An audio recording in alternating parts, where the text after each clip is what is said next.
Good morning and welcome to a sunny but very windy Shropshire. Okay, first bit of the update for this week is the observant of you will have noticed that we didn't have any downpipes. We originally put all of the guttering up, but there was actually no downpipes, so the water was literally just pouring down the walls. The reason for that was we needed to actually get these swan necks actually manufactured so that they were the correct step in from the guttering to the walls, so that we could actually then hang the guttering down the walls.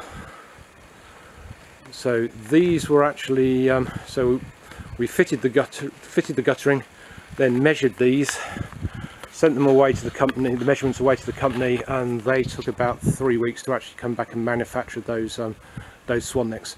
We then actually got Dave the builder to fit them on Monday, and luckily every day since Monday it has poured the rain. This is the first blue skies we've really seen this week. So we've got all the guttering now actually connected around the house. There's a close-up of actually the drain covers that we've got. As you can see, we've still got to raise the ground level up to just below the damp-proof course, which is more or less where that grate is sitting. So upstairs, the big news is they've actually finished doing all the plastering of the walls and the ceilings. So this is the snug, the main bathroom, bedroom 4, and then the master bedroom.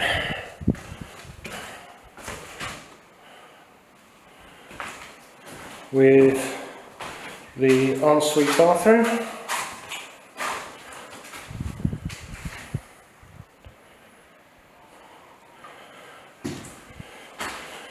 and then the walk-in wardrobe that I'm now actually calling the squash court. As you can see, we've still got all the black plastic on the floor. We're hoping that we can actually get some of the mist coat done on the walls while we've still got all this plastic down. In theory, that's all got to come up on Tuesday, as they're going to start actually laying the upstairs underfloor heating piping into the boarding, which is directly below this. So hopefully we can roll it up, let them do that, roll it back down again before we start spraying paint onto these walls. Downstairs, Helen has continued to put in this insulation into the cavity walls. This is meant to be sound insulation to add soundproofing between the various walls. That's gone into all the ones which have actually already have a solid, in this case OSB, on the other side. So we're getting most of the downstairs ready as much fast as we can for them to actually start plasterboarding this back end of next week, after the upstairs and floor heating's been done.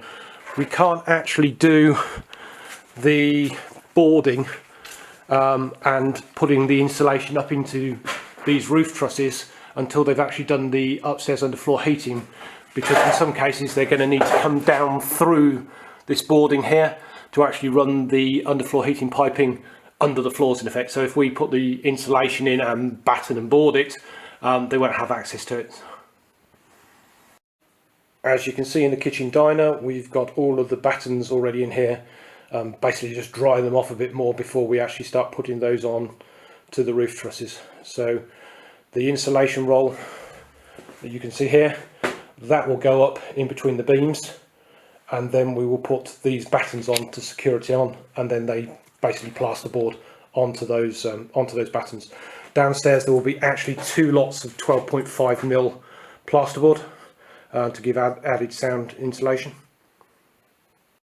As you can see by the general mess down here, Helen's also been very busy in the utility room. Basically she's been airtighting around the skylight Velux window and ensuring that actually is all airtight. You can see the blue airtight tightness on there. It's been a hideous job. All of the bits around here, up here, etc. have also have to been filled with insulation, which is a really nasty job. So again, this is just getting this ready to have the battening on and then plasterboarded. The lady herself plotting and planning on her iPad. Going through the to-do lists.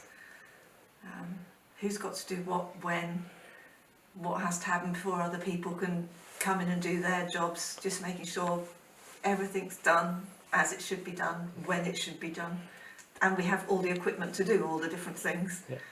But I have to say the whiteboard of doom is actually looking a bit better. So whiteboard of doom is still over here, and quite a lot of that's actually been wiped off it. The major problem with the whiteboard of doom is that's going to get plastered soon, so we've got to find somewhere else to put it.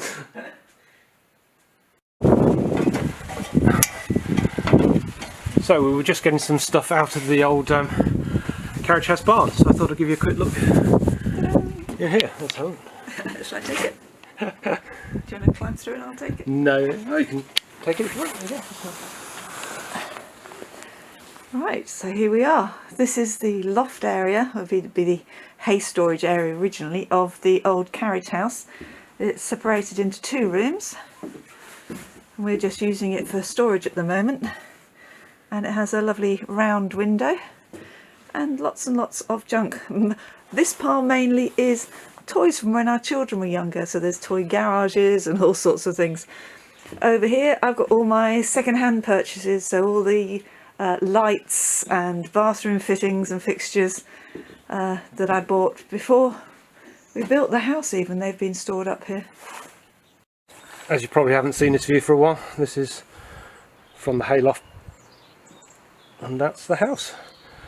So you can see the new downpipes on it. You can also see quite clearly where we're going to put the oak porch as well, guttering, etc, etc.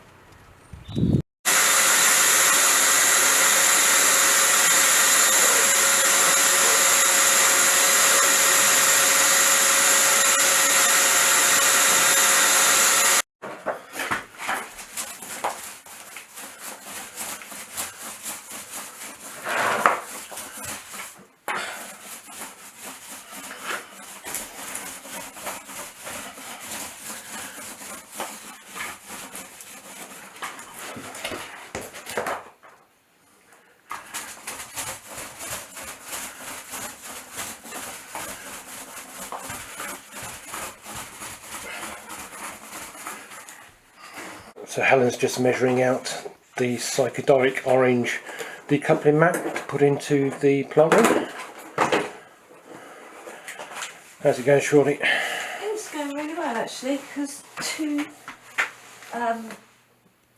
rolls is almost exactly the right width.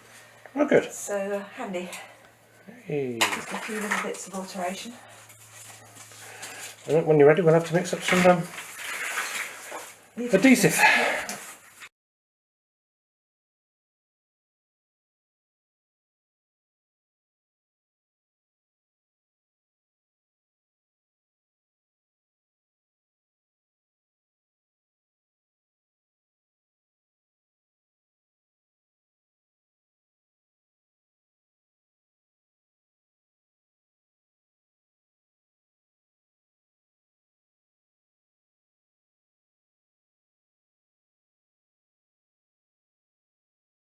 So Helen has found yet another toy to play with, and this is A bargain toy to play with. This is a paint sprayer. So we're trying to use this now to actually put the mist coat onto the plaster, in this case in the walk-in wardrobe. And this is standard commercial white paint that we've diluted down, 80% paint, 20% water.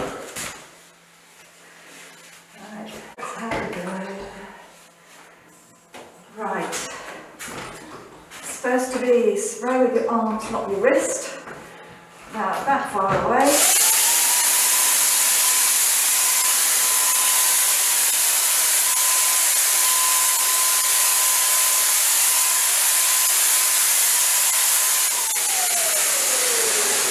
Well, that's going to be good coverage.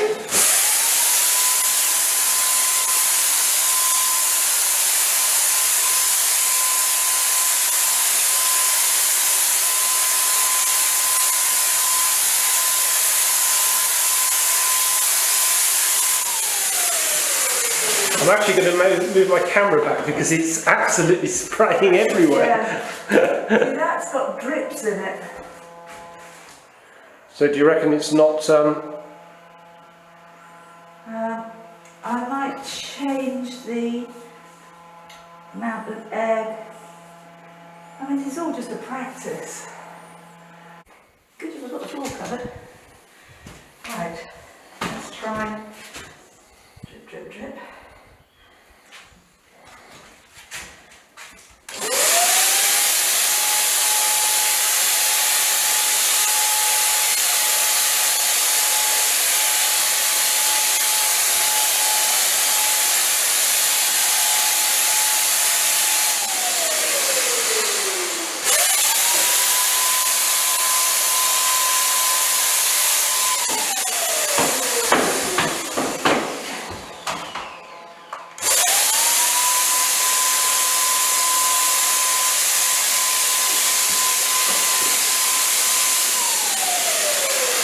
Well, I would say it's covering, but not very evenly. No, there's so many little blobs. It's very, It's very... supposed to take 2 coats. Alright, okay. I don't know whether it was because I couldn't actually get over there because the wire wasn't long enough. Okay. I mean, that's the one thing about this, the wire is so short. But these blobs are awful. Could end up reverting back to a roller. Could end up reverting back to a roller and just using this for...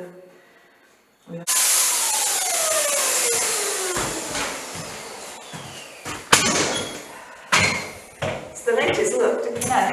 Highly fashionable, dear. Yeah.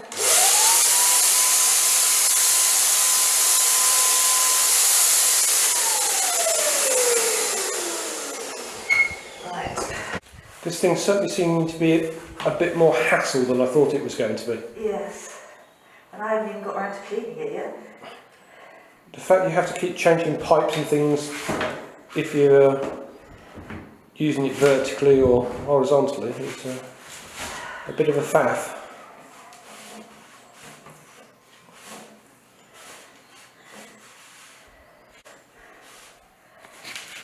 For all I know, it's just turned the nozzle round because I'm turning it As you try to lock it up. as I try to lock it, because I thought I turned it. Right.